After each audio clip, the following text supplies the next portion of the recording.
Welcome to Night Crime Stories. Tonight, we examine the case of the Dnepropetrovsk Maniacs, three teenage boys whose summer of 2007 left Ukraine shattered and the world deeply unsettled. What drives ordinary youth to unimaginable cruelty? Settle in, turn off the lights, and let the case unfold. Opening meditation. There are cases in the long and troubling history of criminal justice that resist easy categorization. Cases that sit in the mind long after the files are closed, long after the courtrooms have emptied, long after the headlines have faded into archive microfiche and forgotten library shelves. They resist categorization not because the facts are unclear. Not because the evidence was lost or the investigations were poorly conducted. They resist categorization because the deeper you go into them, the more you realize that the event you thought you were investigating, the crime, the act, the moment of violence, was only the final visible point of something that had been building, silently and invisibly, for years. Tonight, we are going to sit with one of those cases. We are going to move slowly through it. We are going to follow the evidence as it was gathered, and then we are going to follow the evidence as it was later uncovered, evidence that the original investigation never found, that the original courtroom never heard, that the original verdict never accounted for. We are going to talk about a child who killed two other children in a city in the north of England in the summer of 1968. And we are going to talk, at great length, about why she did it. Not the simple answer. The true answer. Pour something warm. Settle in. This is going to take some time. Part 1, The City and the Summer. Newcastle upon Tyne in 1968 is a city in transition. It is a working-class city, bone-deep industrial, built on coal and shipbuilding, and in the late 1960s both of those industries are beginning their long, agonizing decline. The great shipyards on the River Tyne are still working, still producing, but the orders are thinning and the men who load the docks can feel something shifting in the air, some economic weather system moving in from the horizon that they cannot yet name but can absolutely feel in their bones. The neighborhoods that matter to our story are in the west of the city. Scotswood and Benwell, terraced streets of Victorian brick, small houses built close together, children playing in the roads because there is nowhere else for them to go. Community, in the truest sense of the word. Everybody knows everybody. The doors of houses are often open. Children move freely between homes. Mothers watch each other's children without being asked. There is poverty here, real poverty, the kind that means careful budgeting and second-hand clothing and the same meal 3 nights running.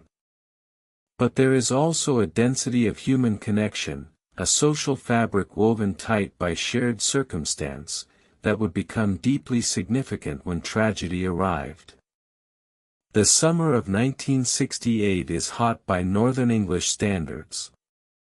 Children are outside from morning until evening.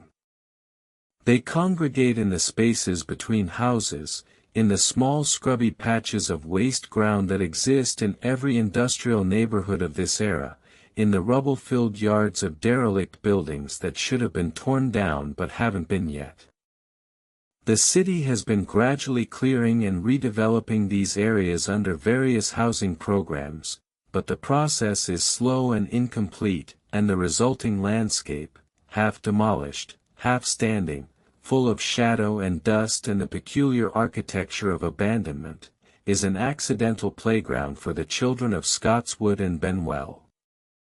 It is into this landscape, and into this community, that our story begins to move in the late spring of that year. May 25, 1968. A Saturday. The weather is warm, and children have been playing outside since the morning hours. A 4-year-old boy named Martin Brown lives in the Scotswood area with his mother, June Brown, and his family. Martin is, by every account that survives, an ordinary, cheerful, unremarkable 4-year-old. He likes sweets. He plays in the street. He has the complete and uncomplicated happiness of a child who has not yet been asked to understand anything difficult about the world. On this particular Saturday, Martin walks to a nearby sweet shop. It is a short distance from his home, close enough that a 4-year-old boy in that era and that neighborhood might reasonably make the journey without an adult, the streets being familiar and the community being known. He buys a piece of candy. He turns and walks back. He never arrives home. Approximately 15 minutes after Martin sets off on his return journey, 3 older boys, searching the neighborhood for scrap wood, a common activity in an area full of derelict properties, climb into an abandoned house on St. Margaret's Road. It is a condemned building. It should have been secured, but it has not been. The boys push inside, looking for whatever a condemned house might yield in terms of salvageable material. They find Martin Brown on the floor of an upstairs room. He is lying on his back. His arms are raised above his head, in a posture that might suggest he fell, or was placed, or simply collapsed. There is blood at the corner of his mouth. There is saliva on his chin. He is not moving. One of the boys runs for help. A workman from a nearby construction site comes and attempts cardiopulmonary resuscitation. The ambulance arrives. Martin Brown is declared dead at the scene. The police are called. The area is examined. And almost immediately, the investigation encounters a problem that will have consequences far beyond what anyone realizes in that moment. There are no obvious signs of violence on Martin Brown's body. No bruising that is immediately visible. No marks on the neck. No broken bones. No wounds. A 4-year-old boy is dead in an abandoned house, and the initial examination of his body reveals no clear mechanism of death. The pathologist assigned to the case, a man named Bernard Knight, who would go on to become one of the most distinguished forensic pathologists in the United Kingdom, a man who would later help establish forensic pathology as a rigorous modern science, examines Martin Brown and cannot determine a cause of death. Think about what that means for a moment. One of the best forensic pathologists in Britain, examining a child who has just been strangled, cannot find the evidence of the strangulation. The marks are there, they will later be confirmed to be there, but they are subtle. They are the marks of small hands. The hands of a child who, it will eventually become clear, had been practicing how to do this. The hands of someone who had learned, perhaps through a terrible process of trial and error, how to apply exactly the pressure needed. How to leave as little trace as possible. The official record of Martin Brown's death, in the initial coroner's documentation, lists the cause as undetermined. A child has been murdered and the British medical and legal system has not yet realized it. Martin Brown is buried as a child who died of, in the words that will later become famous in discussions of this case, nothing in particular. This is the first great failure of the system. It will not be the last. Back in the neighborhood, the children continue playing. The community grieves in the particular way that working-class communities grieve, quietly, collectively, with food brought to the bereaved family's house and children told to come indoors a little earlier and parents watching the streets with a slightly heightened attention that they will not quite be able to sustain indefinitely because life demands continuation. And somewhere in that neighborhood, an 11-year-old girl is watching all of it. Watching the police arrive. Watching the ambulance leave. Watching the faces of the adults around her for their reactions, filing those reactions away with an attentiveness and precision that would later strike everyone who reviewed her behavior in these weeks as profoundly, disturbingly unusual. Her name is Mary Flora Bell. And she already knows exactly what happened to Martin Brown, because she is the one who made it happen. Part 2, The Notes and the Door. 2 days after Martin Brown's death, 2 days after his small body has been removed from the abandoned house on St. Margaret's Road, 2 days after the initial investigation has found nothing conclusive, something happens that should have changed everything. That should have pivoted the entire inquiry. That should have told the Newcastle police exactly what they were dealing with. It did not. Overnight between May 26th and May 27th, someone breaks into the local day nursery on Woodland Crescent. This is not a subtle break-in. The intruders, and every piece of evidence suggests there were 2 of them, climb onto the roof and peel back the slate tiles to create an access point. They lower themselves inside. And then they do something that is, when you sit with it for long enough, one of the most extraordinary things in the entire history of this case. They leave notes. 4 handwritten notes, scattered around the nursery floor. They have smeared ink and poster paint across the floor of the building, a gesture that reads partly like vandalism and partly like something more deliberately theatrical, more staged. A scene being set. A message being delivered. And then the notes themselves. The first note reads, "I murder so that I may come back." Let that sit for a moment. I murder so that I may come back. Written in the handwriting of a child. Left in a nursery 2 days after a 4-year-old boy has died 2 streets away under unexplained circumstances. The third, "Watch out, there are murderers about." There is a 4th note as well, slightly different in character, more fragmented, less coherent, but the first 3 are clear. They are written in what forensic document examiners would later describe as 2 distinct but related handwritings, alternating across the 4 notes, as though 2 different children each wrote portions of the messages. The printing is childlike, but it is legible. It is not ambiguous. It is a direct, explicit claim of responsibility for the death of a named child. The Newcastle police find these notes. They read them. And they conclude that this is a prank. A sick joke by older children, callously capitalizing on a neighborhood tragedy. They install a burglar alarm in the nursery, an entirely practical measure that entirely misses the point, and they move on. The notes are not subjected to immediate serious forensic handwriting analysis. They are not treated as potential evidence in a homicide investigation because there is, at this point, no official homicide investigation. Martin Brown has died of nothing in particular. There is nothing to investigate.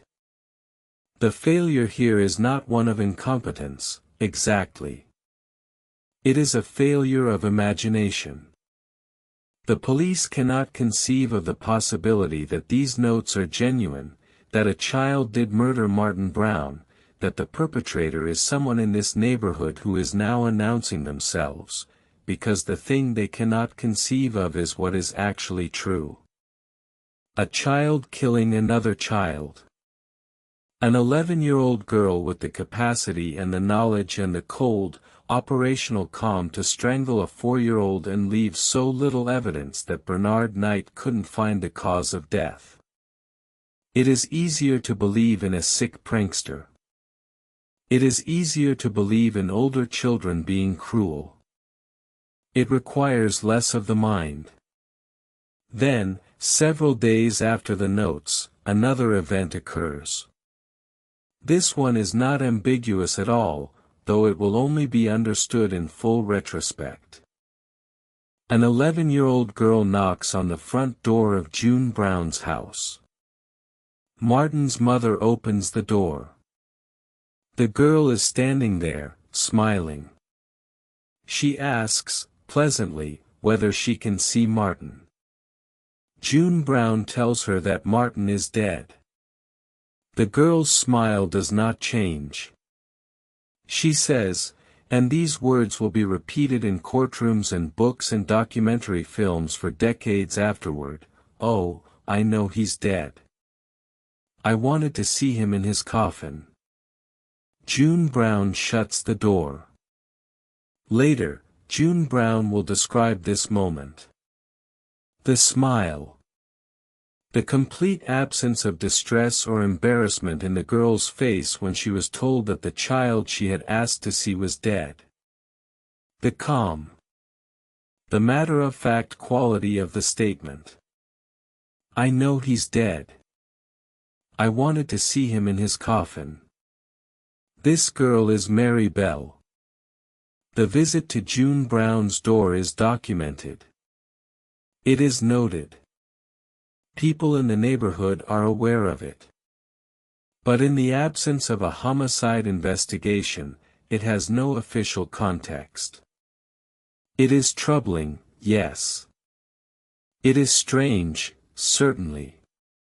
But strange children exist, and without a framework of murder to place it in, it is simply another piece of a neighborhood in grief doing the unpredictable things that grief does. 9 weeks will pass before the next death. 9 weeks in which Mary Bell goes to school, plays in the streets, interacts with her neighbors, and gives no outward sign, none that the adults around her can decode, of what she has done and what she is capable of doing again. Those 9 weeks are important. They are a window that closes. They are the space in which a different investigation might have saved a life. But the window closes, and the investigation does not happen, and on a warm July day in Scotswood, a 3-year-old boy named Brian Howe walks out of his front door to play. Part 3, Brian Howe and the Wasteland. Brian Howe is 3 years old. He is small even for 3, slight, with fair hair, the particular physical vulnerability of a child who is still very much in the earliest years of understanding the world. He lives on White House Road, within the same close network of terrace streets as Mary Bell.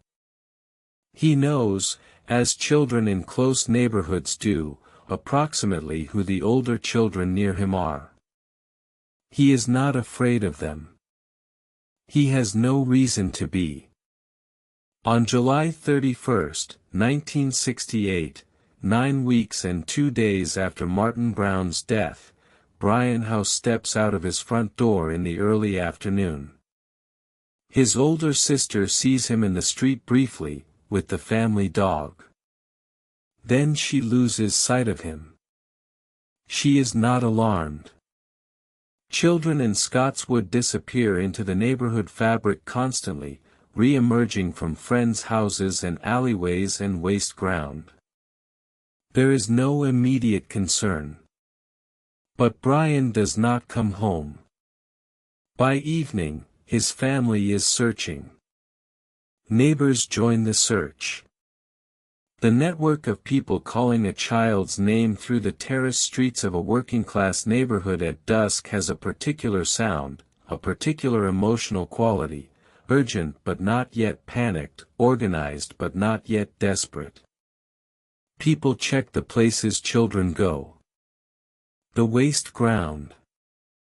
The derelict areas. The gaps between buildings. It is on a piece of waste ground not far from his home, among the tall grass and rubble, that Brian Howe is found. He is dead. He has been strangled. This time, the strangulation is not concealed. This time, the marks on his neck are visible. And this time, there is more, evidence that goes beyond strangulation alone. Brian Howe has been cut. Small, careful cuts, on his thighs and lower abdomen. His hair has been cut in places. The mutilation is not frenzied or extensive, it is, if anything, more disturbing for its restraint.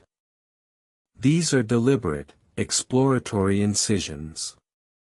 Made with something small. A pair of scissors. As though someone wanted to know what it looked and felt like to make them. The police, arriving at this scene, understand immediately that this is not a natural death and is not an accident. This is a murder. And the detectives assigned to the case, most centrally, Detective Chief Inspector James Dobson, who will become the primary investigative figure in what follows, begin their work with the grim knowledge that a 3-year-old child has been killed, almost certainly by someone who was also in this neighborhood, and almost certainly by someone who knew him. The connection to Martin Brown is made quickly. 2 children, the same neighborhood, both strangled, 9 weeks apart. The notes in the nursery, which have been retained, are revisited. The idea that they were a prank becomes considerably less tenable in light of a second death. The investigation reshapes itself around the possibility that both deaths are connected and that both are the work of the same person or persons. This is correct. But the shape of what they're looking for, the mental image that detectives and the wider public carry into an investigation of this kind, is, in 1968, a man. It is nearly always a man. When children are killed, the instinct moves toward adult perpetrators, strangers, or known adults with troubling histories, or, in the most terrible cases, family members. The idea of a child killing other children is not unknown to criminology in 1968, but it is rare enough, and counterintuitive enough, that it requires considerable evidence before it takes hold as a working theory. That evidence is about to present itself. Because while the detectives are still in the earliest stages of their investigation, while the questions are still being formulated, a girl from the neighborhood is already inserting herself into the investigation in ways that will prove, retrospectively, to be some of the most revealing behavioral evidence in the case. Mary Bell, aged 11, comes to the scene where Brian Howe was found. She stands near the waste ground and watches. This in itself is not suspicious, half the neighborhood is watching. But what Mary does is watch the investigators with a quality of attention that several witnesses later describe as different. Not the horrified fascination of a child confronting violence for the first time. Something else. Something that reads, in retrospect, as assessment. She also speaks. She speaks to adults who are standing near the scene and processing what has happened. She tells a neighbor, in a tone that seems almost instructive, exactly where Brian Howe was found, before being told. She seems to know details of the scene that she should not know. She volunteers information in the way that perpetrators sometimes do, not to genuinely assist, but because the compulsion to be inside the story, to be present in it, is stronger than the caution that would otherwise advise silence. Detective Chief Inspector Dobson and his team begin the painstaking work of interviewing the children of the neighborhood. Every child who could have been in the area. Every child who had been seen near the waste ground. Every child who was known to know Brian Howe. The interviews are not simple affairs. Children are interviewed with care, with parents present, with the full procedural attention of a serious murder inquiry. And as those interviews accumulate, two names begin to surface with increasing frequency. Two girls, both from the neighborhood, who were seen near the waste ground on the afternoon of Brian's death. Who were seen, by multiple witnesses, in the general area of Brian Howe's last known movements. Mary Bell is one of them. The other is a 13-year-old girl named Norma Bell. No relation, despite sharing a surname. Norma is older, larger, described by those who knew both girls as the less dominant of the two, the follower to Mary's leader, the variable in a dynamic where Mary was the constant. The two of them are brought in for questioning. And what happens in those interviews is going to tell us a great deal about who Mary Bell is, and perhaps, if we read carefully, why. Part 4, The Interrogation and the Revelation. Police interviews with children are among the most delicate and procedurally complex operations in criminal investigation. In 1968, the protocols for interviewing child witnesses and potential child suspects are considerably less developed than they will later become. The standards for what constitutes appropriate questioning, for how leading questions affect the reliability of answers, for how children process and respond to the stress of formal police inquiry, these standards are still being developed. The investigators working this case are doing so with the tools and frameworks available to them at the time, which means they are working, in some significant respects, by instinct as much as by protocol. Mary Bell is interviewed multiple times. She is cooperative, in a surface sense. She is articulate. She sits across from adult detectives and answers their questions in a manner that initially reads as helpful, a child assisting with a sad inquiry into the deaths of two children from her neighborhood, doing her civic duty with the earnest practicality of a well-behaved young person. But the detectives notice something. There are inconsistencies in her account that accumulate across interviews in a pattern that is harder and harder to explain as simple childhood misremembering. Details she claimed not to know in one interview, she references casually in a subsequent one. Aspects of the crime scenes that have not been publicly released appear in her conversation in ways that suggest direct knowledge. And there is the quality of effect in her responses, the flatness where distress should be, the animation where something other than grief seems to be present. Norma Bell's interviews are different in character. Norma presents as frightened, as someone carrying something she doesn't know how to put down. There are contradictions in her account as well, but they have the character of a person trying to reconcile what they know with what they believe they should say, the internal struggle of a witness, rather than the careful navigation of a perpetrator. As the interviews progress, Norma Bell's account begins to shift. And what it shifts toward is devastating. Norma will eventually tell investigators that she witnessed Mary Bell strangling Brian Howe on the waste ground. She described standing there, watching, and being frozen, not running, not helping, not doing anything at all. Whether Norma participated in any direct way remains contested and complicated, but her core account of Mary as the active agent of Brian Howe's death is consistent, detailed, and supported by the physical evidence at the scene. The physical evidence itself is telling.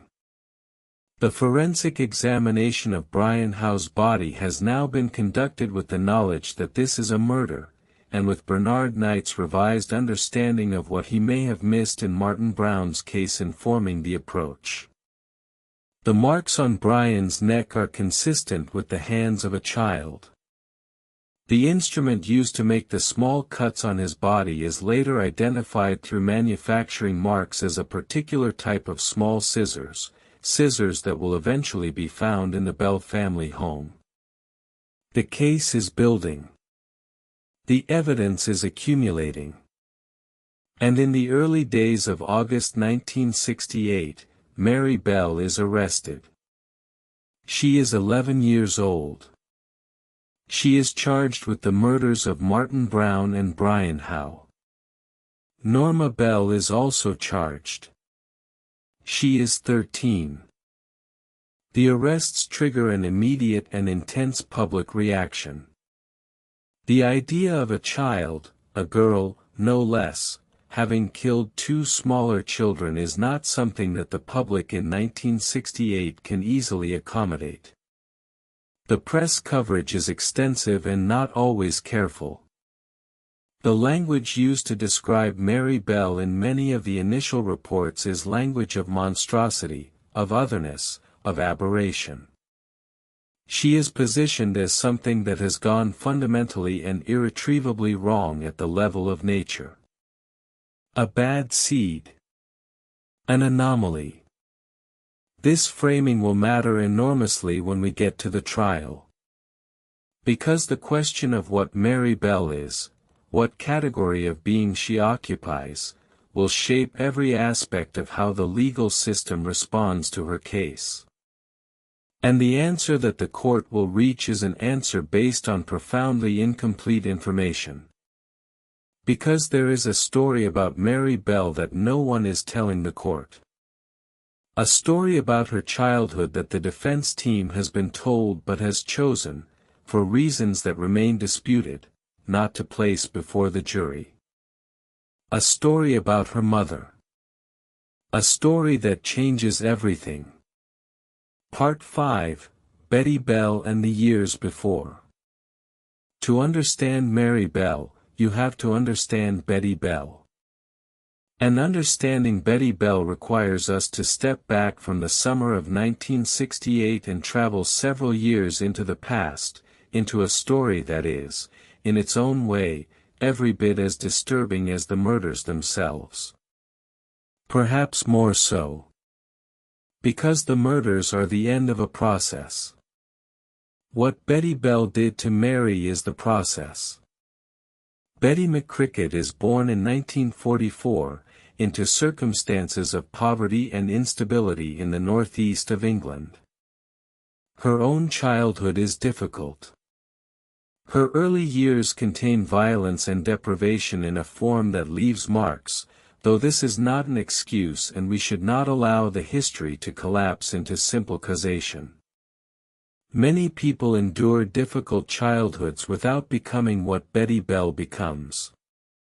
What Betty becomes, by her late teens and into her 20s, is a woman with a severe and complex personality disorder, a pronounced instability in her emotional and relational functioning, a propensity for violence, and a relationship with sex work that will become central to the story of her daughter's early childhood.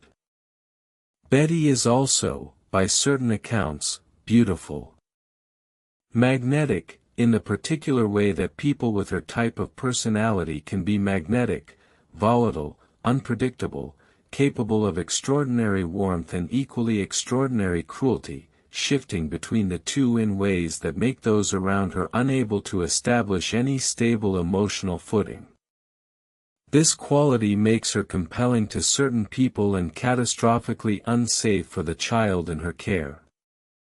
Mary Flora Bell is born on May 26, 1957. Her birth is, in some versions of the story, itself a troubled event. There are accounts, which Mary will later describe, suggesting that Betty attempted or simulated an attempt on Mary's life at the moment of birth, though the precise details of these accounts are contested and it is difficult at this distance to separate the documented from the remembered. What is not contested is that Betty's relationship to her infant daughter was abnormal from the earliest days. Betty Bell is a prostitute. This is not the source of the damage to Mary. Sex work in itself does not produce the kind of harm we are about to describe. What produces the harm is what Betty Bell begins doing to Mary when the child is approximately 4 years old, and what she continues doing until Mary is removed from her care. Betty Bell begins, around the time that Mary is 4, prostituting her daughter to her clients. Let that sentence settle. Let its full weight come to rest. Betty Bell sexually exploits her own child, makes her available to the men who come to the house, and does this not once or twice but repeatedly, over an extended period, in a pattern of abuse that Mary will later describe to the writer Gitta Sereni in their extended interviews published in the 1998 book, Cries Unheard. The pattern of abuse is systematic. It is ongoing. It is conducted by Mary's own mother, the person who is supposed to be the primary source of safety in a child's world.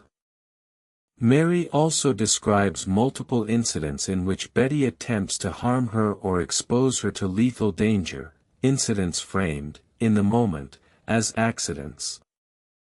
The most documented of these involves a supposed overdose of Betty's sleeping pills, which Mary is given as a small child and which requires medical intervention. Betty's explanation for how Mary came to have access to the pills, and in what quantity, does not satisfy the medical staff, but in the absence of any formal child protection framework sufficiently robust to pursue the matter, nothing is done. There are other incidents. A supposed fall. A supposed accident. Each time, the explanation is provided, the explanation is accepted, and Mary is returned to the same environment. The child protection mechanisms of 1960s Britain are not equipped to do what needs to be done. They can note concern. They can flag abnormality. They cannot, in the absence of overwhelming physical evidence, remove a child from her mother simply because something feels wrong.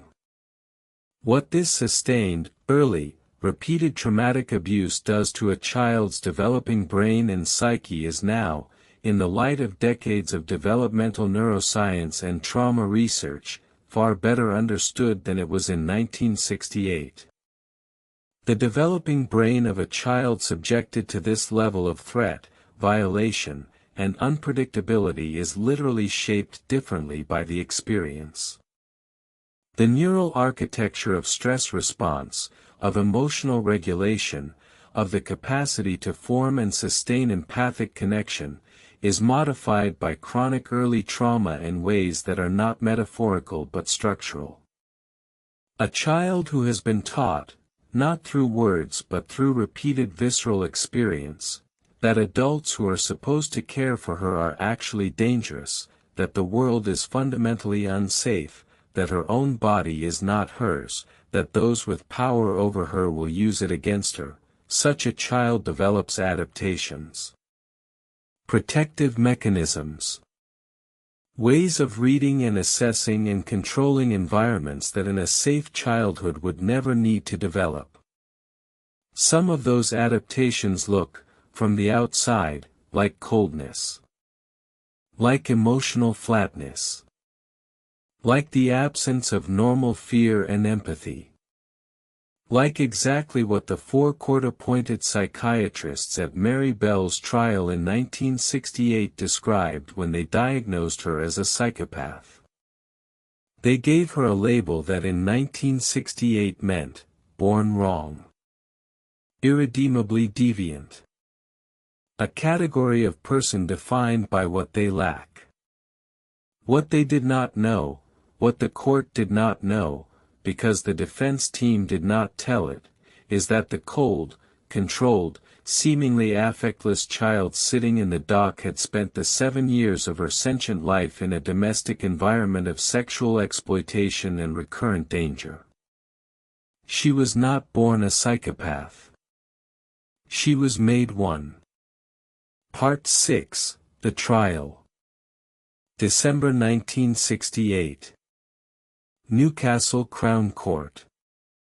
Mary Bell is 12 years old and Norma Bell is 14, both having had birthdays since their arrests in August.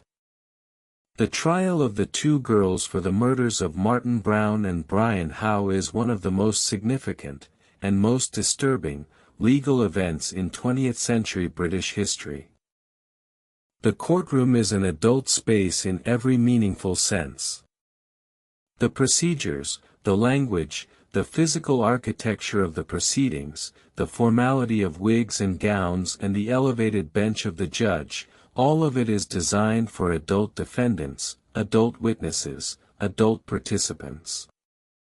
2 children sit in this space and are processed by a system designed for people twice their age, with cognitive and emotional developmental capacities that are, even in the best of circumstances, simply not yet what they will be.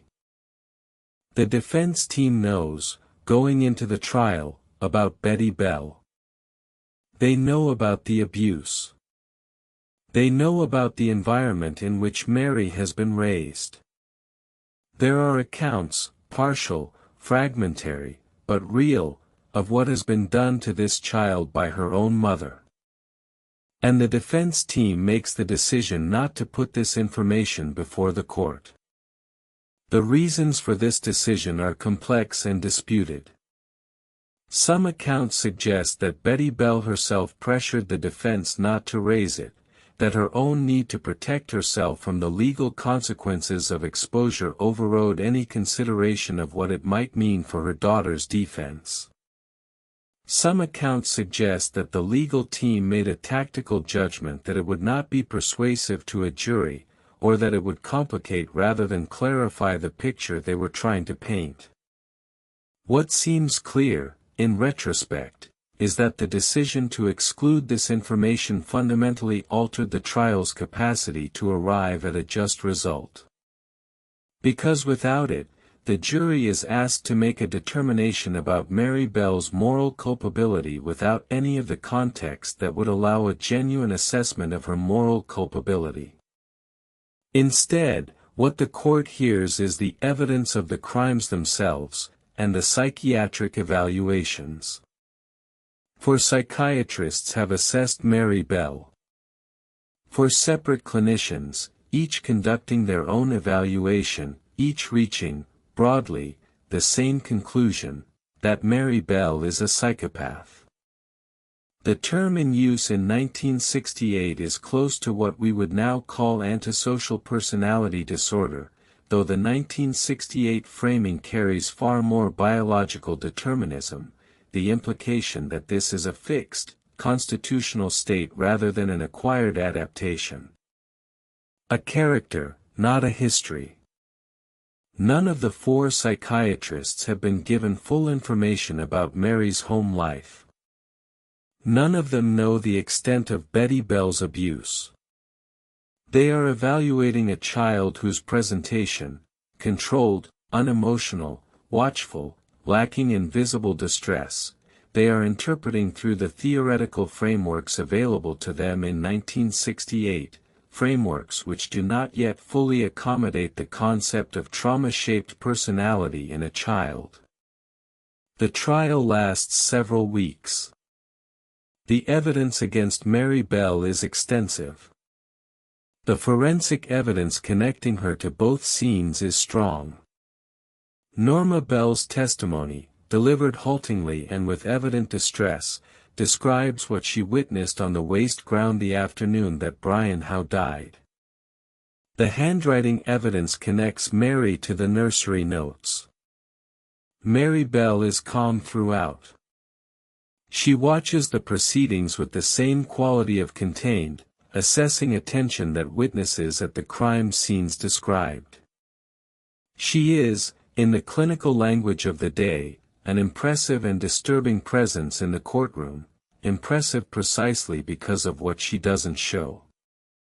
The absence of childlike overwhelm, of tears, of obvious terror, reads as confirmation of the diagnosis rather than as what it more plausibly is, the behavioral signature of a child who has learned, through years of being unsafe in the world, never to show vulnerability to adults.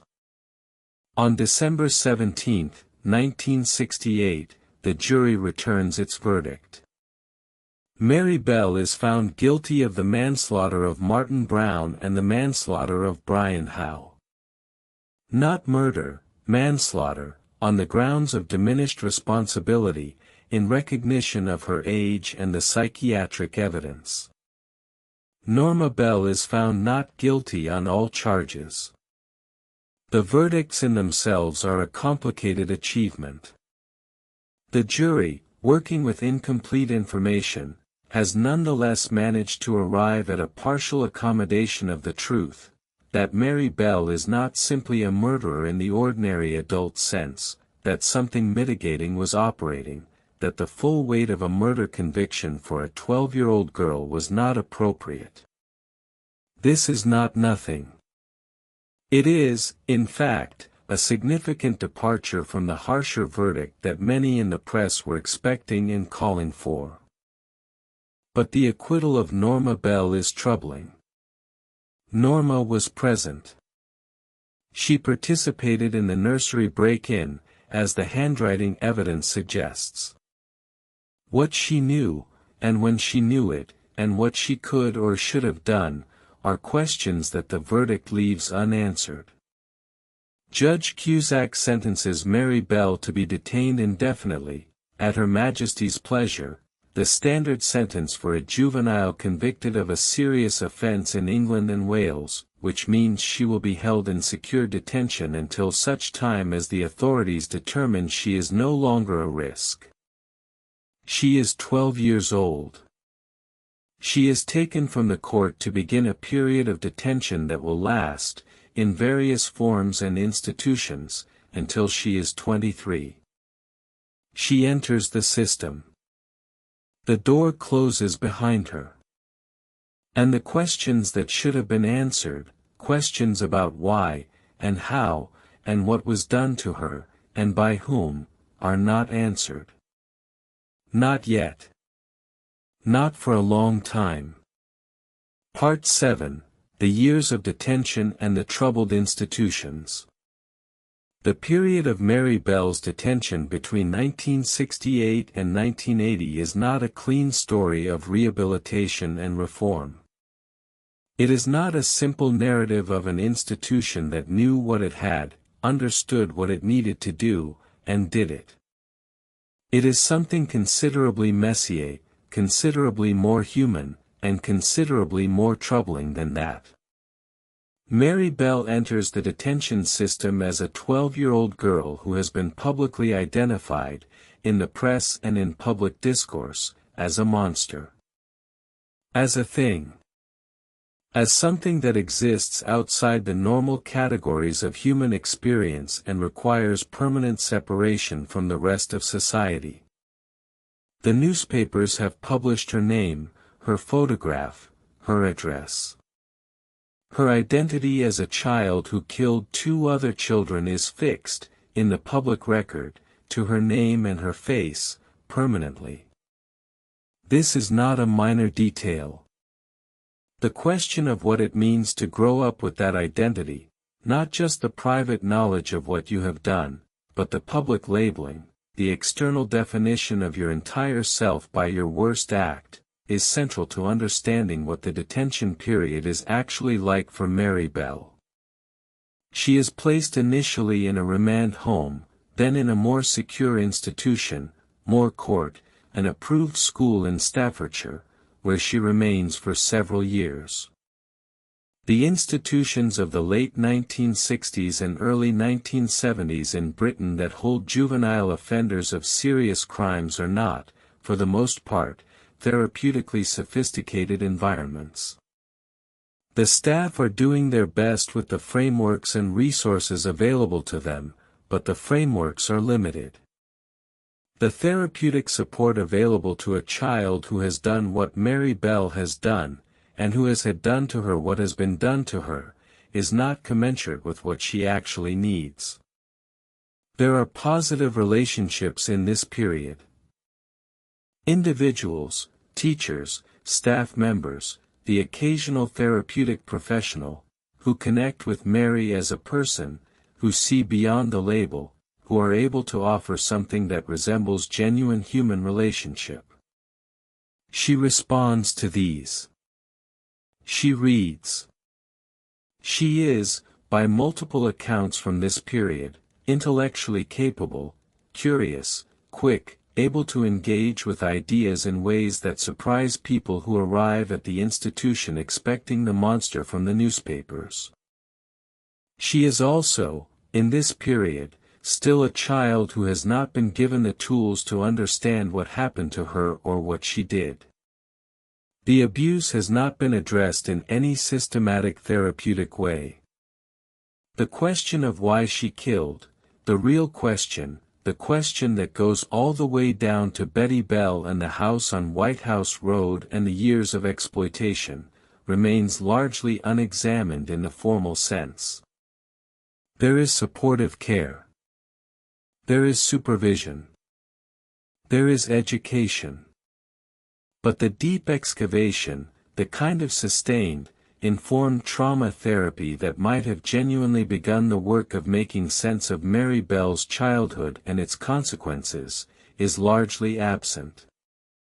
What the coverage does not address, what it cannot address, because the information is still not public, is the story of Betty Bell. The story of the abuse. The story that would, if it were known, change the entire frame through which Mary's behavior and her detention and her potential for change are being assessed. Betty Bell remains a presence in Mary's life during this period, though a complicated and often destabilizing one. Betty's visits to her daughter in detention are documented as sometimes helping and sometimes significantly worsening Mary's psychological state. The woman who is the primary cause of her daughter's damage is also, still, her mother, the person toward whom a child's attachment bonds, however distorted, however traumatized, remain painfully active. By the late 1970s, the professionals working most closely with Mary Bell are noting genuine change. Not the performed, surface cooperation of someone managing her presentation for the benefit of those with power over her, but what appears to be real internal development. The acquisition of a moral framework that she did not have as a child. The capacity to feel and express genuine remorse. The ability to form genuine attachments. The young woman who emerges through the detention years is, in the assessments of those who know her best in this period, genuinely different from the child who entered the system. In 1980, Mary Bell is released. She is 23 years old. She is given a new identity. She is released into ordinary life, or into as ordinary a life as someone in her position can construct, under conditions of supervision and with the support of whatever rehabilitative resources could be assembled for her case. And here the story enters its most profoundly private phase. Because what Mary Bell does after her release is, in the most fundamental sense, not a matter of public record in the way that her trial was. She lives. She moves. She builds a life, piece by piece, in conditions of anonymity that are legally protected and personally essential. She has a daughter. This fact, discovered when a newspaper reports it in 1998, in circumstances that are themselves an extension of the harm done to Mary Bell, and that we will return to in a later section, becomes the center of one of the most significant legal and ethical debates in British legal history about privacy, identity, and the rights of people who have served their sentences. But before we reach 1998, we need to spend time with the question that has been building since the opening of this story. The question that sits at the center of everything. The question about what was known, what was not known, and what the withholding of that knowledge meant for everyone the justice system was supposed to serve. Part 8. What was known and when. The question of what the defense team knew about Betty Bell's abuse of Mary is one of the most morally charged questions in the entire case. And to properly address it, we need to understand what information was available, to whom, and at what point in the proceedings. When Mary Bell is arrested in August 1968, she is 11 years old. She is in the custody of the police, and then of the courts, and the formal legal process begins. During the period between arrest and trial, the defense legal team, Harvey Robson QC and his colleagues, conduct their preparation. They speak with Mary. They speak, presumably, with Betty Bell. They commission or receive the psychiatric evaluations. At some point during this preparation, information surfaces about Mary's home life. Not complete information, not the full account that Mary will eventually give to Gitta Serini decades later. But enough. There are signals. There are indications that something seriously wrong has been happening in the Bell household. There are accounts, perhaps partial or fragmentary, of things that Betty has done. The legal ethics of the situation are genuinely complex. Defense lawyers are bound by their duties to their client, but the question of who the client's best interests are served by in a situation like this, the child being defended, or the parent whose cooperation is being maintained, is not simple. The child Mary, in 1968, cannot fully understand what is being decided on her behalf. She cannot consent in any meaningful sense to the suppression of evidence that might explain, if not excuse, what she has done. She is 12 years old. What is clear is that the jury that convicted Mary Bell deliberated and reached its verdict without knowing that the girl in front of them had been subjected to years of sexual exploitation by her own mother. Without knowing that she had been, repeatedly, in genuine physical danger within her own home. Without knowing that the psychopathy attributed to her by 4 psychiatrists was, in all likelihood, the behavioral and emotional signature of a child who had been brutalized and exploited since the age of 4. The psychiatrists, too, are working without this information. The diagnosis of psychopathy, whatever its merits as a clinical description of the child's presentation, is being made in an informational vacuum. These clinicians are not failing in their professional duties. They are doing what they can with what they have. What they have is not enough.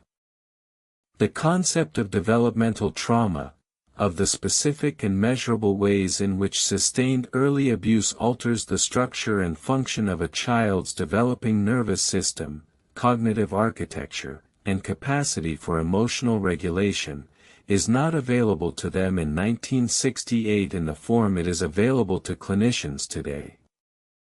The research that would produce the concept of complex PTSD, that would establish the neurological and psychological consequences of chronic early abuse with the precision of modern trauma science, is largely yet to be conducted. These psychiatrists are working with the theoretical frameworks of their era, and their era's frameworks cannot see what Mary Bell actually is. She is not a born psychopath. She is a traumatized child whose trauma has gone unaddressed and unrecognized for 7 years, who has killed 2 children in a context of profound psychological impairment, and who is now being categorized by a system that does not have the tools to understand what it is categorizing. This does not mean that the categorization is false. It means it is incomplete. It does not mean that Mary Bell bears no responsibility for the deaths of Martin Brown and Brian Howe. It means the nature and degree of that responsibility, properly understood, required information that the court was never given. The victims' families have no opportunity to hear this information either.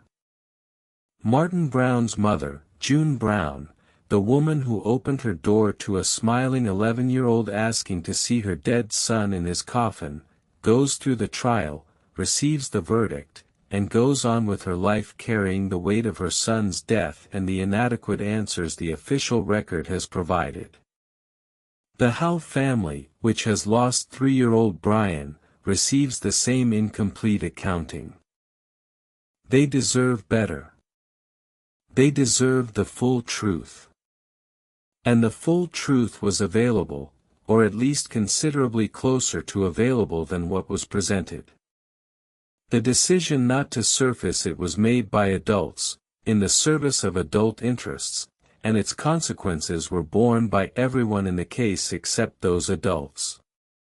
Part 9, Gitta Sereni and the Reopening. For many years after Mary Bell's release in 1980, the case exists in a state of public suspension. The convictions stand. The sentences have been served. The public record is what it is. Mary Bell is living somewhere under a new identity, and the details of that life are not publicly known. Gitta Sereni is one of the most significant journalists and writers of the 20th century. Born in Hungary, raised partly in Austria, educated in France, she becomes over the course of her career one of the defining practitioners of a particular kind of long-form investigative journalism, journalism that goes deep into individual human cases in search of systemic and moral truth, that is willing to spend years inside a single story, that prioritizes understanding over condemnation. She has, by the time she approaches Mary Bell's case in the mid-1990s, already written one of the defining books of 20th-century true crime and moral inquiry, Into That Darkness, her account of Franz Stangl, the commandant of the Treblinka extermination camp, whom she interviewed at length before his death.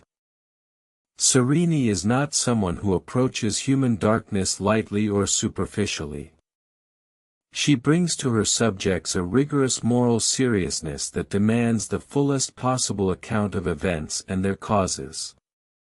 Sereni begins her extended contact with Mary Bell in the mid-1990s.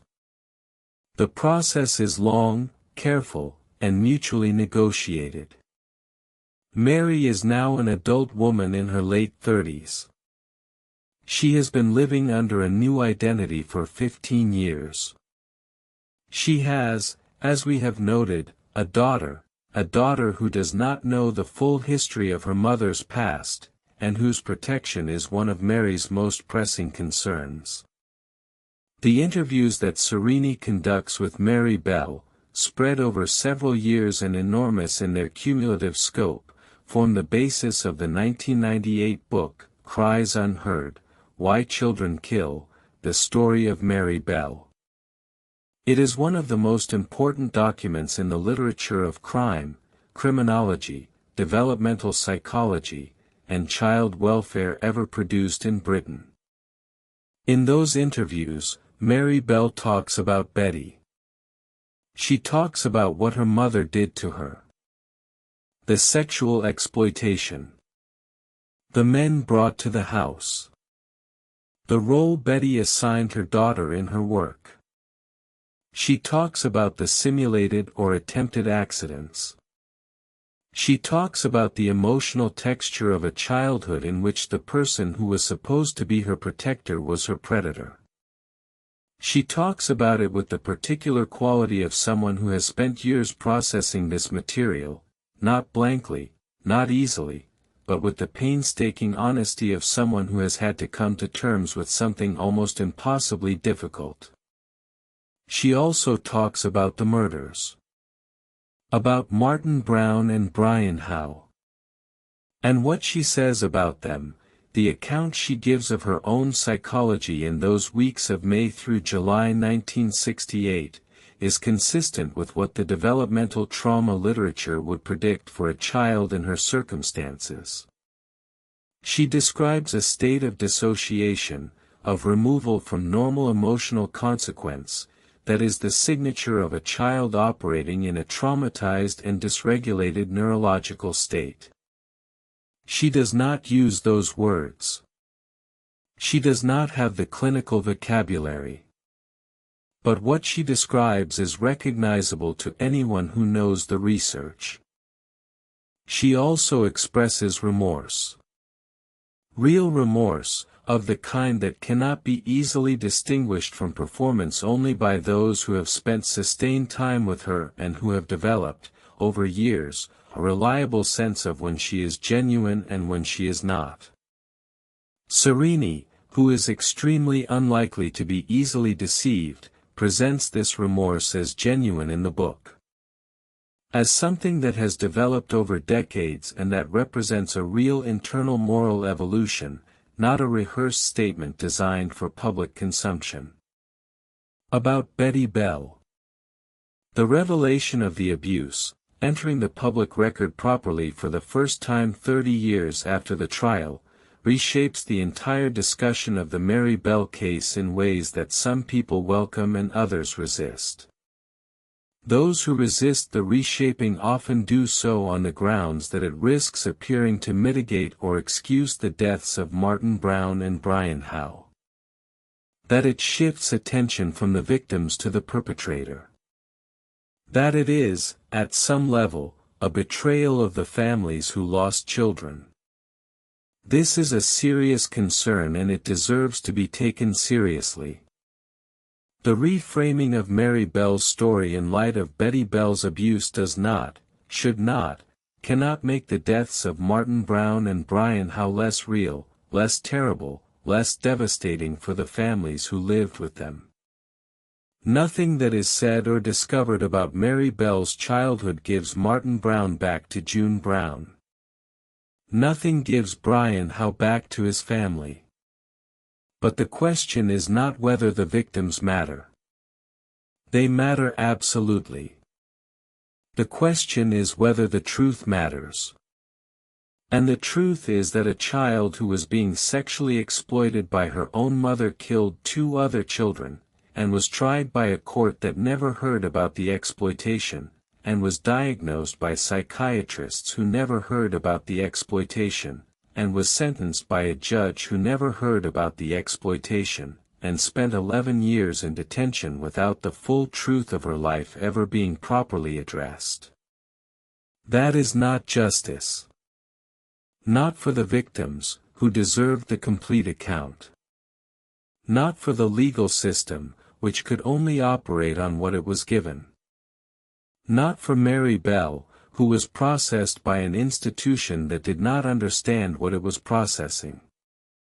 And not, in the most fundamental sense, for the truth itself, which has a claim on us that does not expire with the closing of a courtroom door. Part 10, The Identity Crisis and the Daughter.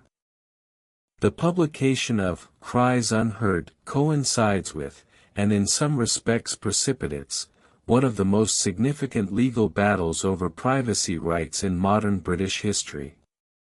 And the central figure in that battle is not Mary Bell. It is her daughter. Mary Bell has a daughter, born in the mid-1980s, several years after her release from detention. The daughter has grown up knowing nothing about her mother's history. She knows her mother under the new identity, the new name, the new biography, and she has had what appears, from the outside, to be a reasonably normal childhood, attending school, making friends, living in a community that does not know who her mother is. In 1998, around the time of the book's publication, a British tabloid newspaper discovers the existence of the daughter. And it publishes the information. This is not a minor violation. This is a newspaper revealing, to the general public, the existence and identity of a young woman who did not choose her mother, who has committed no offense, who is entirely innocent of anything except the accident of birth, and whose life is now irreversibly changed by the knowledge that her identity is known and that the mother she loves has a history she did not know about. The legal action that Mary Bell brings in response to this publication, and the resulting court order granted by the High Court in England and Wales, is genuinely historic. It is a permanent, lifetime injunction protecting both Mary Bell's new identity and that of her daughter from further publication. The order is the first of its kind in British legal history, an order granting permanent injunctive protection to an adult who has served a criminal sentence, on the basis that her right to a private life under the emerging human rights framework, and the rights of her entirely innocent child, override the public interest in disclosure. The legal reasoning behind the order draws on the European Convention on Human Rights and is applied, at the time, in advance of the Human Rights Act 1998 formally incorporating those rights into domestic British law. The Act comes into force the same year. It is, in this sense, a case at the exact historical boundary between the old framework and the new one, and it helps to define what the new framework will mean in practice for cases of this kind. Both of these positions contain genuine moral substance. They are in real tension, and the tension is not easily resolved. What often gets lost in the loudest versions of this debate is the daughter. A young woman who did nothing except exist. Who has the misfortune of having been born to a particular mother at a particular historical moment, and who has had the terms of her own identity, her sense of safety in the world, her relationship to her own history, her ability to trust that what she knows about herself is stable, disrupted by a tabloid decision made in the service of a story. This is the circle of harm that radiates outward from the original events of 1968. Outward from the deaths of Martin Brown and Brian Howe, outward from the trial and the detention and the release, outward into the life of a woman who was not born when the events occurred and who has no direct connection to them except the biological fact of her parentage. Violence, when it happens to children, has long reverberations. This is one of them. And it deserves to be named and considered alongside all the other long reverberations we have been examining tonight. Part 11, The Question of Culpability. We have been building, across this entire story, toward a question that is genuinely difficult. Perhaps the most difficult question in the entire case, and one that the legal system in 1968 was not equipped to answer, and which the legal and moral philosophy of the decades since has grappled with extensively without arriving at a settled conclusion. The question is this: to what degree was Mary Bell morally culpable for the deaths of Martin Brown and Brian Howe? Not legally culpable, the court has already answered that, in the only way the law was equipped to answer it. The verdict of manslaughter on grounds of diminished responsibility represents the legal system's best attempt, under 1968 conditions and with 1968 information, to weigh the evidence of what she did against the evidence of her age and mental state and arrive at an appropriate legal classification. The moral question is harder. And I want to spend some time with it, because I think it deserves that time, and because I think the tendency to either fully condemn or fully exculpate Mary Bell, both of which are positions that appear regularly in discussions of this case, misses something essential about what moral thinking is actually for. Moral culpability, as modern philosophy of action understands it, is not a binary switch. It exists on a continuum and is affected by multiple factors: the agent's understanding of what they are doing, their capacity for self-regulation at the moment of the act, the degree to which external circumstances have constrained or distorted their ability to behave otherwise, their capacity to have known that what they were doing was wrong. On each of these axes, Mary Bell's situation in 1968 is more complicated than it initially appears. Her understanding of what she was doing: she knew she was causing death. The notes in the nursery, "We did murder Martin Brown," confirm that she understood she was killing, not simply playing or accidentally harming. The visit to June Brown's door, asking to see Martin in his coffin, confirms it. The mutilation of Brian Howe's body, the post-mortem cuts and marks, suggests not just knowledge that death was occurring but an interest in its concrete reality that speaks to a level of awareness that cannot be dismissed. She knew. Her capacity for self-regulation: this is where the picture becomes significantly more complex. The capacity for self-regulation, the ability to recognize an impulse and choose not to act on it, to hold the consequences of an action in mind before performing it and allow those consequences to constrain behavior, is a function of the prefrontal cortex and its connections to the limbic system. In an 11-year-old child, this system is nowhere near fully developed. In an 11-year-old child who has experienced the level and quality of early trauma that Mary Bell experienced, the development of this system is further disrupted. The neurological equipment for effective self-regulation, in Mary Bell in 1968, is genuinely compromised, not as an excuse, but as a fact.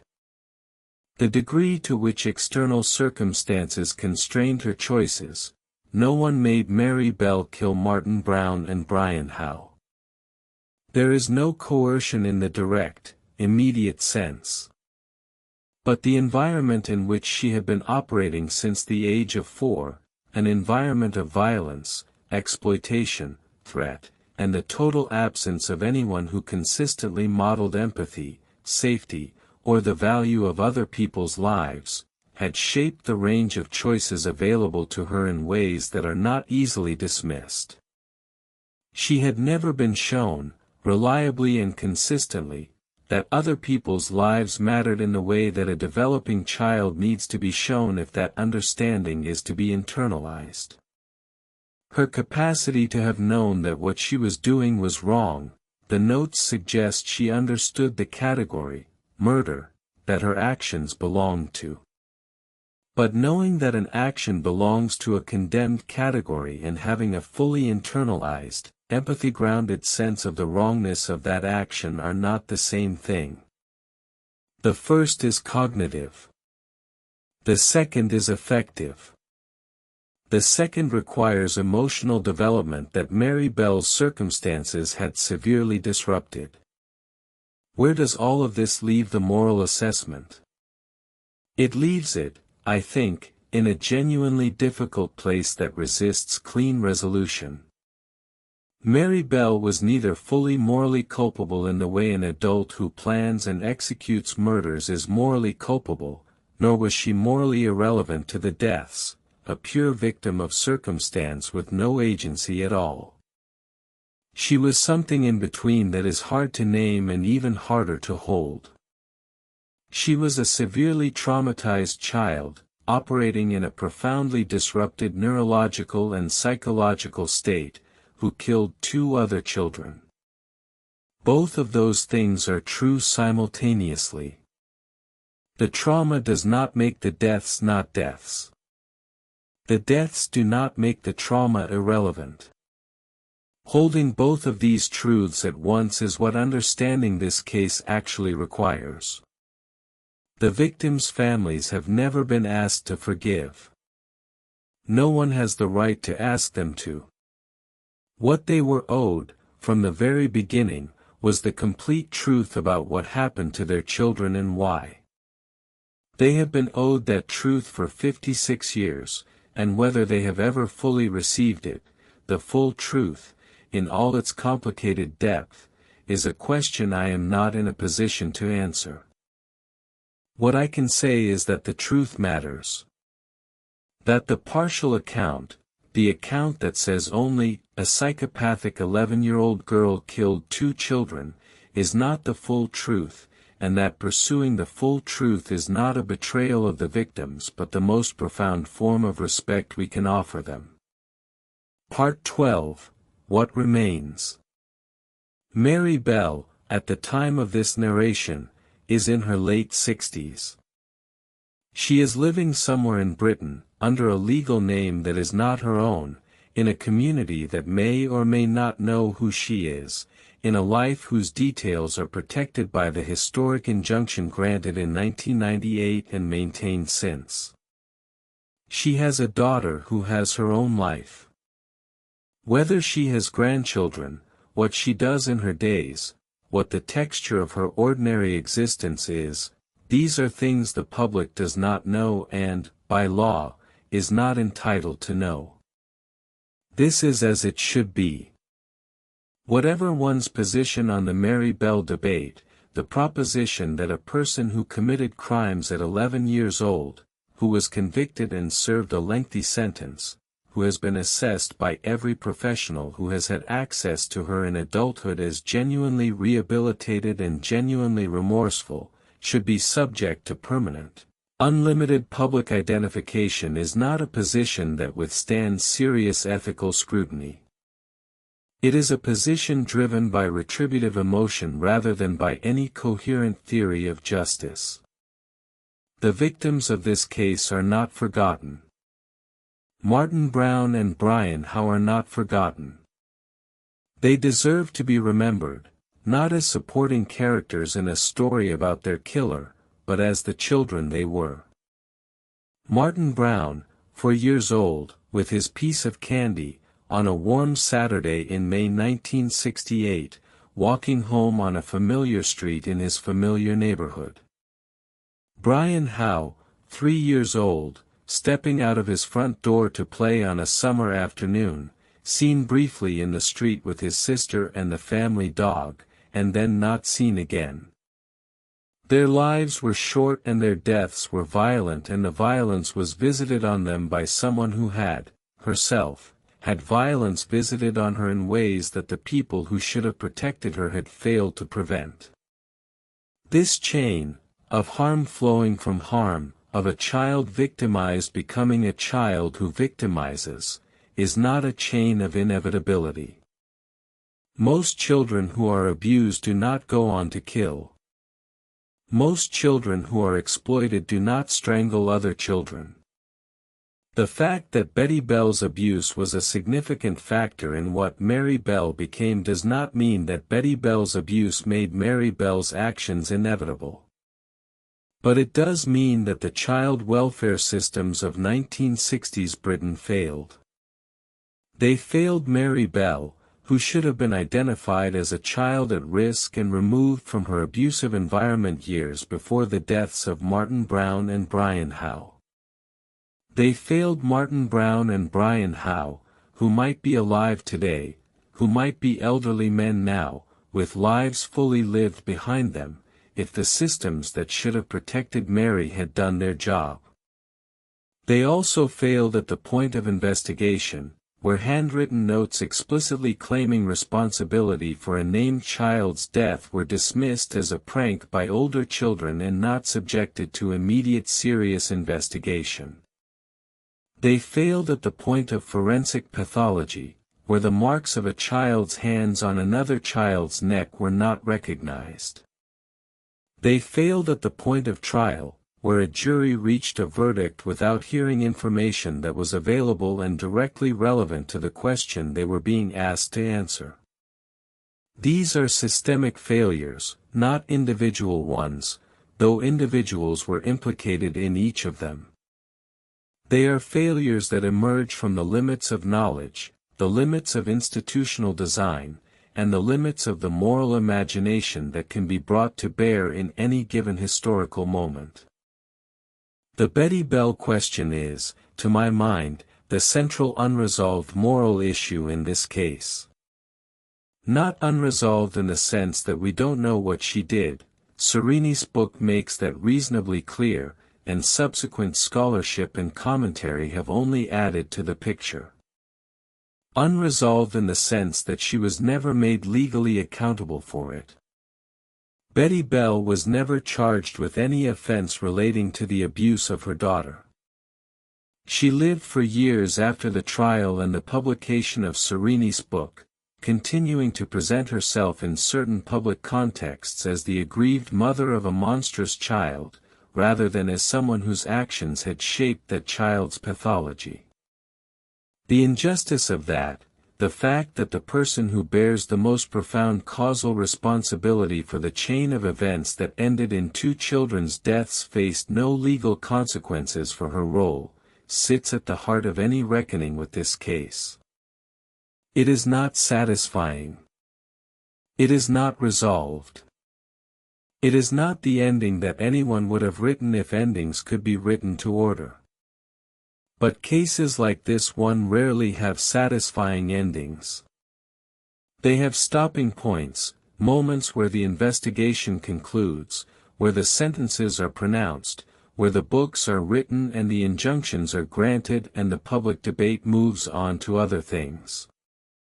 But the deeper questions they raise, the questions about what society owes to children, about what justice means in the context of profound developmental harm, about how we think about culpability and responsibility and the proper reach of the law, those questions do not stop at the stopping points.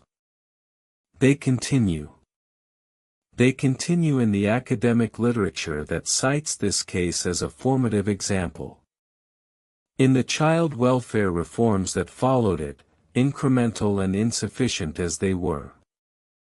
In the legal frameworks governing the treatment of juvenile offenders that this and similar cases help to develop and refine. In the conversations happening right now, in online forums and university seminar rooms and policy offices, about how a just society should respond to children who kill, and about what the just society's obligations were. To the children who killed before it had the chance to save them. Tonight, we have tried to follow this case to its honest edges. Not to its comfortable edges, this case has no comfortable edges. To its honest ones. To the places where the evidence leads, however difficult the territory. Two small boys walked out into a summer neighborhood in 1968 and did not walk back. A girl who had been taught by the person who should have loved her most that other people's lives and bodies were disposable went on to demonstrate that she had learned that lesson in the most terrible way possible. A courtroom heard part of the truth and called it the whole truth. A system processed a child without understanding what the child was. All of this happened. All of it is real. And all of it, every part of it, deserves to be held, carefully and completely, in the light. Closing meditation. We come to the end of tonight's journey, and as always, we try to find a place of stillness in which to set it down. Not to forget what we have heard. Not to dismiss it or minimize it or pretend that the weight of it is less than it is. But to place it gently, carefully, in the part of the mind where serious things are kept, where they can continue to do the slow, patient work of informing how we think and how we see. 2 children died. Their names were Martin Brown and Brian Howe. They were 4 and 3 years old. Whatever else this story contains, whatever complexity surrounds it, they are the still center of it. They were small and they were innocent and they deserved long lives.